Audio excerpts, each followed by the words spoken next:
오늘 우리에게 주시는 하나님의 말씀은 신약성경 누가복음 24장 13절에서 35절의 말씀입니다. 그날에 그들 중 둘이 예루살렘에서 20올이 되는 엠마오라 하는 마을로 가면서 이 모든 된 일을 서로 이야기하더라. 그들이 서로 이야기하며 문의할 때에 예수께서 가까이 이르러 그들과 동행하시나 그들의 눈이 가리어져서 그인 줄 알아보지 못하거늘 예수께서 이르시되 너희가 길 가면서 서로 주고받고 하는 이야기가 무엇이냐 하시니 두 사람이 슬픈 빛을 띠고 머물러 서더라. 그 한 사람인 글로바라 하는 자가 대답하여 이르되 당신이 예루살렘에 체류하면서도 요즘 거기서 된 일을 혼자만 알지 못하느냐. 이르시되 무슨 일이냐. 이르되 나사렛 예수의 일이니 그는 하나님과 모든 백성 앞에서 말과 일에 능하신 선지자이거늘 우리 대제사장들과 관리들이 사형 판결에 넘겨주어 십자가에 못 박았느니라. 우리는 이 사람이 이스라엘을 속량할 자라고 바랐노라. 이뿐 아니라 이 일이 일어난 지가 사흘째요. 또한 우리 중에 어떤 여자들이 우리로 놀라게 하였으니 이는 그들이 새벽에 무덤에 갔다가 그의 시체는 보지 못하고 와서 그가 살아나셨다 하는 천사들의 나타남을 보았다 함이라. 또 우리와 함께 한 자 중 두어 사람이 무덤에 가 과연 여자들이 말한 바와 같음을 보았으나 예수는 보지 못하였느니라 하거늘 이르시되 미련하고 선지자들이 말한 모든 것을 마음에 더디 믿는 자들이여 그리스도가 이런 고난을 받고 자기의 영광에 들어가야 할 것이 아니냐 하시고 이에 모세와 모든 선지자의 글로 시작하여 모든 성경에 쓴 바 자기에 관한 것을 자세히 설명하시니라. 그들이 가는 마을에 가까이 가매 예수는 더 가려 하는 것 같이 하시니 그들이 강권하여 이르되 우리와 함께 유하사이다. 때가 저물어 가고 날이 이미 기울었나이다 하니 이에 그들과 함께 유하러 들어가시니라. 그들과 함께 음식 잡수실 때에 떡을 가지사 축사하시고 떼어 그들에게 주시니 그들의 눈이 밝아져 그인 줄 알아보더니 예수는 그들에게 보이지 아니하시는지라. 그들이 서로 말하되 길에서 우리에게 말씀하시고 우리에게 성경을 풀어주실 때에 우리 속에서 마음이 뜨겁지 아니하더냐 하고 곧 그때로 일어나 예루살렘에 돌아가 보니 11 제자 및 그들과 함께한 자들이 모여 있어 말하기를 주께서 과연 살아나시고 시몬에게 보이셨다 하는지라. 두 사람도 길에서 된 일과 예수께서 떡을 떼심으로 자기들에게 알려지신 것을 말하더라. 아멘. 우리말 가운데에 이제 철부지라는 단어가 있습니다. 그래서 누군가가 나이에 어울리지 않게 행동하거나 또 사리 분별을 제대로 하지 못할 때에 철이 없다, 또 철이 덜 들었다 이렇게 이야기하곤 하죠. 저는 아주 어릴 때부터 철이 들었습니다. 왜냐하면 제 이름에 철자가 들어가기 때문에 병철, 철이 들었잖아요. 농사를 짓던 이제 우리 조상들은 입춘이나 고구나 하지나 처소와 같은 24절기를 모르는 사람을 가리켜서 철부지라고 불렀습니다. 철을 모른다라는 것은 지금의 계절을 모른다라는 의미입니다. 특히 농사와 관련해서 지금이 밭을 갈 때인지 보종을 할 때인지 김을 맬 때인지 추수할 때인지를 알지 못하는 사람을 가리켜 철부지다라고 불렀습니다. 이처럼 철부지란 지금의 때, 지금의 시간, 계절을 알지 못하고 지금 무엇을 해야 되는지 모르는 사람을 가리키는 말입니다. 믿음의 세계에도 영적인 철부지가 있습니다.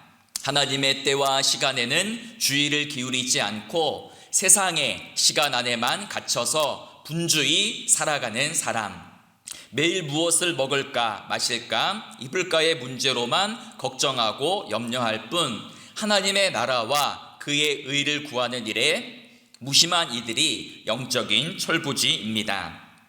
예수님께서도 당대의 바리새인들을 향하여 너희가 천지의 기상은 분간할 줄 알면서 어찌 이 시대는 분별하지 못하느냐라고 책망하신 적이 있습니다. 매일마다 저녁에 나가 먼 하늘을 바라보면서 내일의 날씨와 기상 변화에 관해서는 그렇게 예민하게 반응하면서 지금 임하고 있는 하나님의 나라, 하나님의 때, 하나님의 시간에는 왜 무심하고 그것을 분별할 줄 모르냐는 그러한 책망인 것입니다. 오늘 우리는 하나님의 때와 시간을 잘 분별하고 있습니까? 세상의 시간 안에만 갇혀 분주하게 정신없이 살아가는 우리들에게 교회력은 하나님의 때와 시간을 다시 일깨워주고 하나님의 시간을 기억하도록 돕습니다. 교회력에 따르면 지금 우리는 부활주일 이후로 기쁨의 50일 파스카 절기를 보내고 있습니다. 부활절은 1년에 단 하루만 지키는 절기가 아닙니다. 초대교회의 성도들은 매 주일을 부활절로 지키며 주일마다 모여서 예수님의 부활의 기쁨과 감격과 승리와 영광을 힘차게 노래하고 또 부활의 증인으로 일상에서 부활의 예수님을 증거하며 살았습니다. 지금 우리 교회도 부활의 기쁨과 감격과 승리를 노래하면서 기쁨의 50일을 보내고 있습니다. 바라기는 이 50일 동안 우리 안에 잊혀졌던 기쁨이 다시 회복되어지고 감사가 회복되어지고 예수님의 부활을 현재 진행형으로 누리며 살아가는 우리 모두가 되기를 간절히 소망합니다. 지난 주일은 도마 이야기를 통해서 의심을 넘어 부활을 살라라는 제목으로 말씀드렸습니다. 오늘은 엠마오로 내려가는 두 제자에게 나타난 예수님의 부활 사건을 살펴보고자 합니다. 예수님께서 부활하셨던 날 여인들이 빈 무덤을 목격했던 그날 두 명의 제자들이 예루살렘에서 엠마오라 하는 마을로 내려가고 있었습니다. 글로바라 이름하는 제자와 또 한 명의 제자는 지금 깊은 절망과 낙심과 시리에 빠져서 고향으로 터벅터벅 걸어가고 있었습니다. 왜 지금 그들은 예루살렘을 떠나 고향으로 돌아가고 있을까요? 그것은 바로 며칠 전 그들 인생의 전부이자 그들의 모든 희망을 걸었던 예수님께서 십자가에 달려 죽으셨기 때문입니다. 21절 말씀을 보면 우리는 이 사람이 이스라엘을 속량할 자라고 바랐노라 라고 이렇게 말하지요. 즉 그들은 예수님이 로마의 압자에서 이스라엘을 해방하고 구원할 그러한 정치적 메시아이다 라고 기대했던 것입니다. 그런데 예수님께서는 그들의 소망과 기대와는 정반대로 너무나도 약하고 무기력한 모습으로 십자가에 달려 비참하게 돌아가셨습니다. 지난 3년간 주님을 따르며 꾸었던 모든 꿈과 소망들이 산산조각나고 깨어져 버렸던 것입니다. 이에 제자들은 그간에 있었던 일들을 대화하고 토론하면서 절망과 슬픔의 길을 걸어가고 있었습니다. 그런데 그때 한 낯선 나그네가 가까이 다가와서 길을 함께 걸으며 말을 걸어왔습니다. 당신들은 길을 걸어가면서 무슨 이야기를 그렇게 진지하게 나누고 있습니까? 그 나그네는 부활하신 예수님이었습니다. 하지만 제자들은 눈이 가리워져서 그분이 주님이심을 알아차리지 못했습니다. 왜 제자들은 부활하신 예수님을 알아보지 못했을까요? 부활하신 예수님께서 전혀 다른 모습으로 변해 있거나 그들의 실력이 나빠서가 아닙니다. 바로 그들의 마음이 절망으로 닫혀져 있고 그들의 마음이 슬픔으로 가득 차 있었기 때문에 옆에 동행하고 있는 부활하신 예수님을 알아차리지 못했던 것입니다.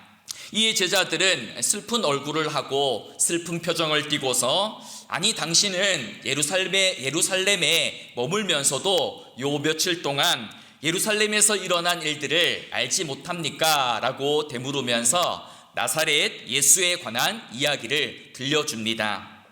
그는 하나님과 모든 백성 앞에서 말과 행동에 힘이 있는 예언자였습니다. 하지만 대제사장들과 지도자들은 그를 법정에 넘겨 사형 선고를 받게 하고 십자가에 못 박아 죽였습니다. 우리는 그분이야말로 이스라엘을 구원할 자, 속량할 자라고 여겼는데 이제 그런 소망은 모두 물거품이 되어버렸습니다. 그런 일이 일어난 지 벌써 사흘이나 지났습니다. 그런데 오늘 새벽 어떤 여인들이 무덤에 갔다가 주님의 시신이 사라진 것을 발견했습니다. 천사가 나타나서 예수님이 다시 살아나셨다라는 황당한 이야기도 들려주었다고 합니다. 그런데 우리 중 아무도 예수님을 본 사람은 없습니다 라고 이렇게 나사렛 예수에 관한 이야기를 전해 주었습니다. 지금 이 제자들의 말 속에는 실망과 낙심과 혼란과 의심이 그대로 묻어져 있습니다. 그러자 예수님께서 그들의 믿음 없음을 꾸짖으며 깨우치며 말씀하셨습니다. 오늘 본문 25절과 26절을 보시면 미련하고 선지자들이 말한 모든 것을 더디 믿는 자들이여, 그리스도가 이런 고난을 받고 자기의 영광에 들어가야 할 것이 아니냐라고 말씀하시고, 예수님은 모세로부터 시작하여 모든 선지자들의 글들을 풀이해서 자세히 설명해 주시고, 또 성경에서 메시아 자신에 관해 기록된 것을 상세하게 해석해 주셨습니다. 제자들은 그분의 이야기에, 그분의 설명에 푹 빠져들기 시작했고, 왠지 모르게 그 이야기를 들으면서 마음이, 가슴이 점점 뜨거워지는 것을 경험했습니다. 그리고 이윽고 날이 저물어 엠마오에 도착했을 때 그들은 나그네에게 함께 저녁을 먹고 함께 유숙할 것을 청했습니다. 그리고 식탁에 앉아 함께 음식을 먹을 때에 예수님께서 빵을 떼어서 감사 기도를 하신 후 그것을 떼어 제자들에게 나누어 주셨습니다. 그러자 그 순간 제자들의 눈이 밝아져서, 눈이 열려져서 자신들과 함께 걸으며 이야기를 했던 분이, 지금 바로 앞에서 음식을 함께 나누었던 분이 부활하신 예수님이다라는 것을 알아차리고 깨달았습니다. 하지만 그들이 부활하신 예수님을 알아차리는 순간 예수님은 눈에 보이지 않고 사라지셨습니다. 이에 제자들이 벅찬 감격과 흥분을 담아 이렇게 말했습니다. 오늘 본문 32절입니다.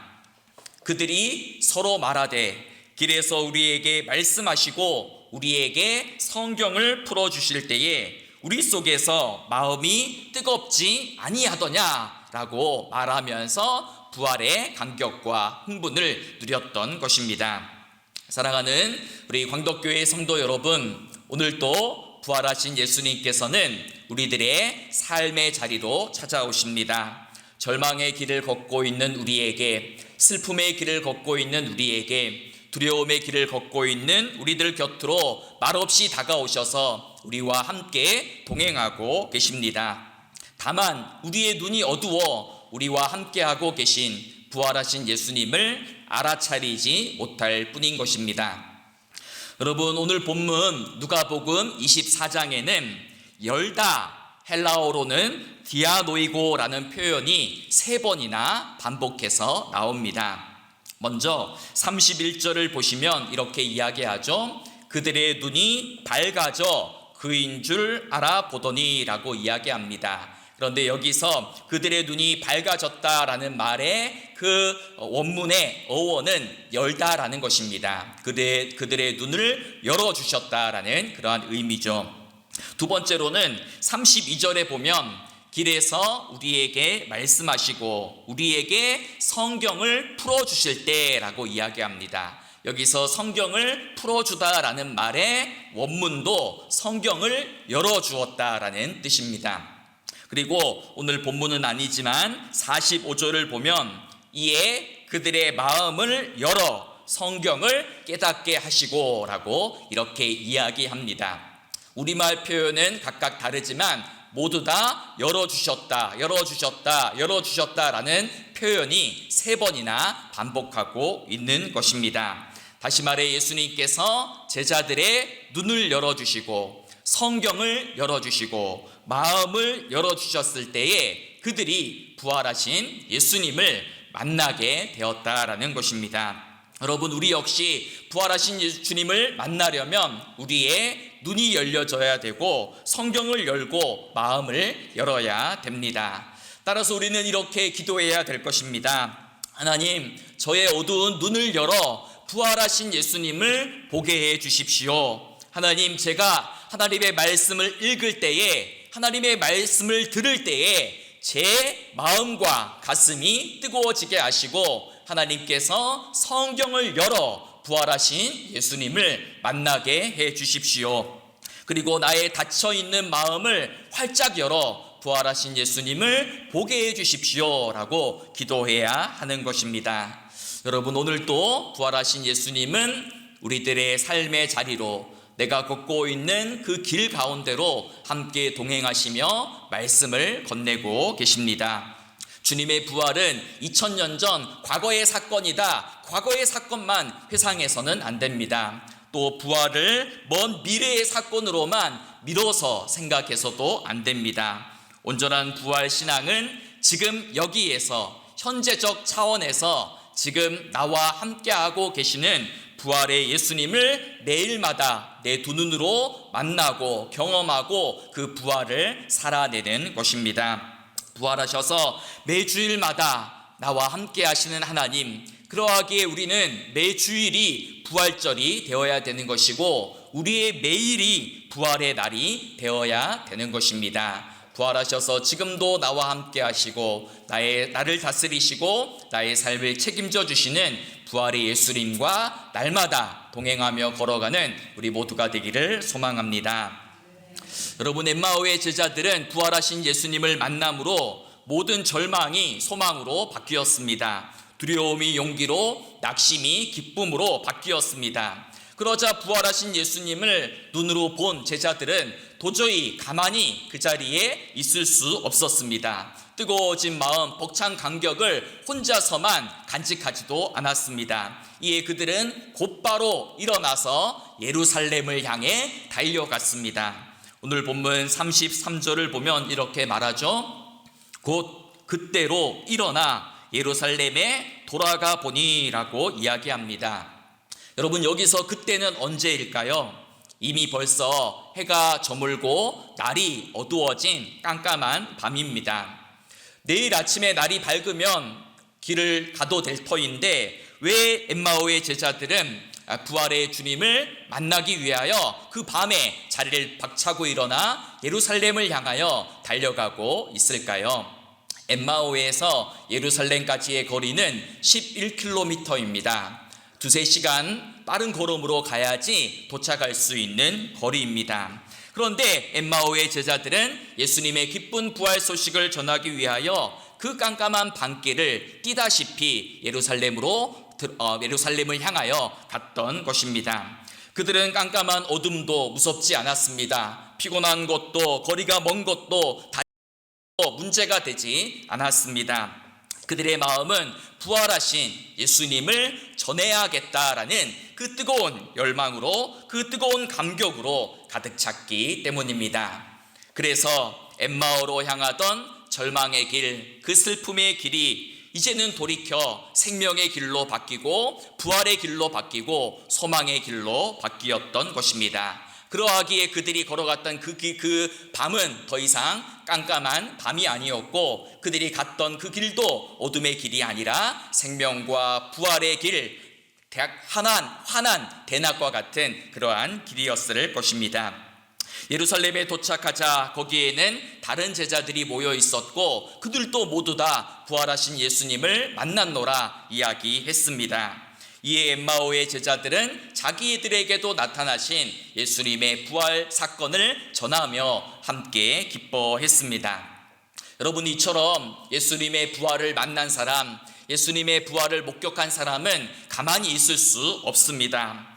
길에서 우리에게 말씀하실 때에 우리 마음이 뜨거워지지 아니하더냐라고 말하면서 그날 밤 엠마오의 제자들은 자기들만 모여서 눈물 콧물 쏟으면서 은혜를 누리지 않았습니다. 그 즉시 자리를 박차고 곧바로 일어나 부활을 증언하는 일을 했던 것입니다. 사랑하는 여러분, 우리도 부활의 주님을 만났지 않습니까? 부활의 주님을 만난 사람은 그 감격과 그 은혜를 혼자서만, 내 마음속에서만 담아두는 사람이 아니라 부활의 증인으로 살아가야 되는 것입니다. 여러분, 증인이 누구입니까? 증인은 자신이 보고 들은 것을 있는 그대로 말하고 전하는 사람이 바로 증인입니다. 여러분, 사도행전 3장에 보면 베드로와 요한이 성전 미문에서 구걸하던 지체 장애인을 고쳐준 치유한 그러한 사건이 보도됩니다. 이 일을 목격한 많은 사람들이 솔로몬 행각에 모이자 베드로가 담대히 예수 그리스도의 십자가와 부활 사건을 담대히 전하며 설교했습니다. 그랬더니 그 자리에 있던 남자만 5천 명이 넘는 사람들이 회개하는 놀라운 역사가 일어났습니다. 그러자 이 놀라운 역사 앞에 사내들인 공의회가 깜짝 놀라 베드로와 사도들을 붙잡아서 협박하며 신문했습니다. 더 이상 예수의 부활을 전하지 못하도록, 예수께서 다시 살아나셨다라는 것을 전하지 못하도록, 가르치지 못하도록 그들을 협박했던 것입니다. 그때 베드로와 요한이 일어나 이렇게 담대히 말합니다. 사도행전 4장 19절과 20절입니다. 베드로와 요한이 대답하여 이르되 하나님 앞에서 너희의 말을 듣는 것이 하나님의 말씀을 듣는 것보다 옳은가 판단하라. 우리는 보고 들은 것을 말하지 아니할 수 없노라. 이렇게 담대히 선언합니다.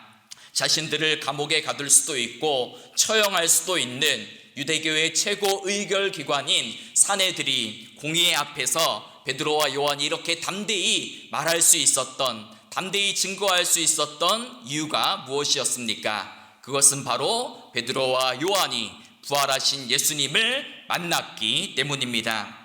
우리가 알다시피 제자들은 예수님께서 십자가를 지실 때에 비겁하게 모두 다 도망치고 두려워서 무서워서 숨었습니다. 수제자 베드로마저도 요정 앞에서 예수님을 모른다고 3번씩이나 부인하며 심지어 저주까지 했습니다.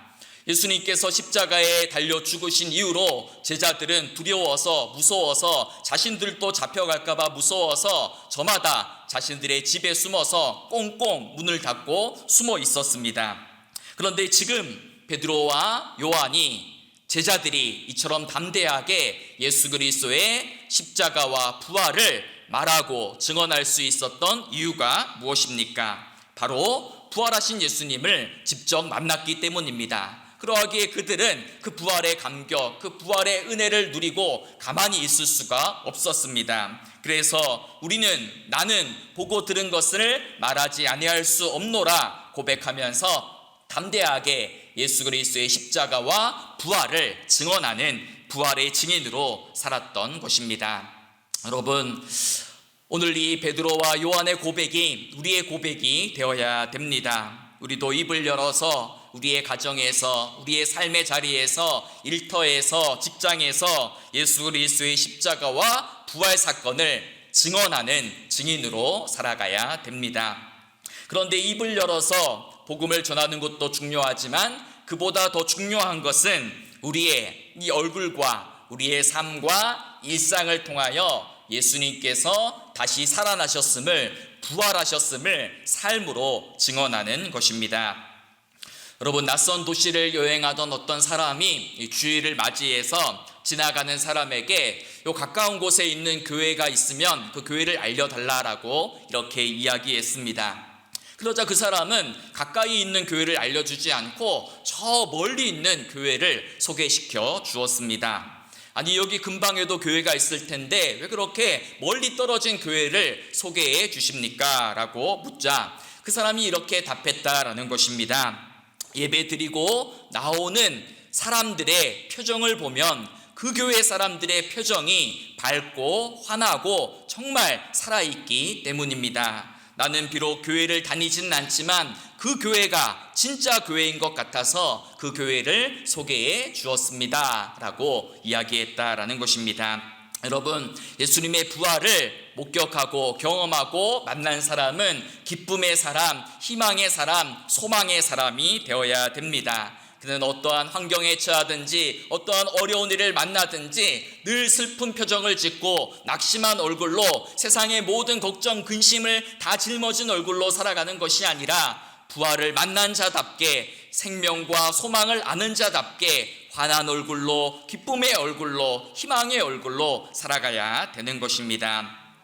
언제나 기쁨으로 얼굴이 빛나는 할머니가 있었다라고 합니다. 그 할머니는 힘들고 어렵고 낙심되는 일이 있을 때마다 이렇게 고백했다고 합니다. 3일만 참자, 3일만 기다리자, 3일만 기다리자. 이게 무슨 뜻이겠습니까? 예수님께서 3일 만에 죽음을 이기시고 부활한 것처럼 3일 후면, 얼마 지나면 이 내 삶의 모든 걱정과 근심과 염려도 절망도 사라진다라는 그러한 부활신앙을 가지고 그렇게 3일만 참자, 3일만 기다리자, 3일 후에 보자 이렇게 고백했다라는 것이죠. 여러분, 부활의 신앙을 가지고 있는 사람은 기쁨의 사람입니다. 생명의 사람입니다. 소망의 사람입니다. 그는 가는 곳마다 희망을 전하고 기쁨을 전하고 부활을 전하고 생명을 전하는 사람입니다. 부활의 소망을 알기에, 소망의 부활의 그 소망을 만났기에 세상이 알 수도 없고 줄 수도 없는 기쁨이 그 사람의 마음과 삶에 가득 넘치고 그것이 또한 흘러 넘쳐서 주변의 모든 사람들에게 부활을 얼굴로, 삶으로, 말로 증언하는 사람이 바로 부활의 증인인 것입니다. 사랑하는 여러분, 오늘 또 예수님께서는 우리들의 엠마오로 찾아오십니다. 절망의 길로 찾아오시고요, 슬픔의 길로 찾아오십니다. 낙심의 길로 찾아오셔서 우리와 동행하시며 절망의 길을 소망의 길로 바꾸어 주시고 두려움의 길을 용기의 길로 바꾸어 주시고 죽음의 길을 생명의 길로 바꾸어 주고 계십니다. 여러분, 이 부활하신 예수님께서 내가 믿는 하나님이심을 기억하며 날마다 부활하신 예수님과 동행하며 살아가는 우리 모두가 되기를 간절히 소망합니다. 우리 곁에 계신 부활하신 예수님을 내가 보지 못하고 경험하지 못한다면 이렇게 기도하십시오. 하나님, 나의 닫힌 눈을 열어 주옵소서. 성경을 열어 그 말씀을 읽을 때에, 그 말씀을 들을 때에 하나님 내 가슴이 뜨거워지게 해 주십시오. 그리고 어두워진 마음을 밝혀 주십시오 라고 기도하시기 바랍니다. 그리하여서 엠마오의 제자들이 그러하였던 것처럼, 베드로와 요한이 그러하였던 것처럼 날마다 예수님의 십자가를, 예수님의 부활을 말과 삶으로 증언하며 살아가는 우리 모두의 복된 삶이 되기를 간절히 소망하며 축복합니다.